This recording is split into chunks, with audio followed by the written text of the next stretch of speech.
السلام عليكم، نتمنى تكونوا بخير وعلى خير. هاد الوصفه صيفيه كتجي رائعه لعشاق الفلفله.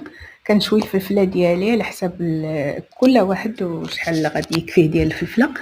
كنشويها وكنديرها في واحد بلاستيك غذائيه وكنخليها حتى كتحيد ليها القشره كترطب.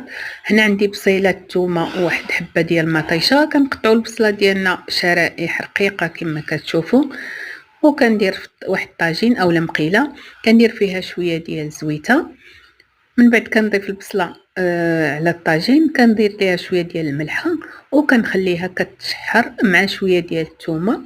هنايا كنقطع مطيشه ديالي هكا شرائح رقيقه حتى هي.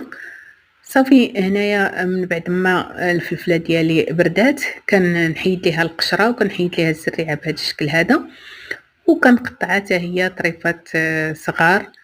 من بعد ما كنقشروها، بالنسبه للفلفله من الاحسن ما تغسلوهاش بالماء ملي تشويوها نهائيا باش كتبقى محافظه على داك المذاق ديالها، كيجي رائع بزاف. هنا من بعد ما تشحرت ليا البصله ديالي كنضيف ليها شويه البزار، شويه ديال التحميره وشويه ديال الكمون. هنايا كنضيف مطيشه وكنحرك وغنخليها حتى كطيب ديك المطيشه تماما، ما كتبقى كتولي هكا طايبه مزيان.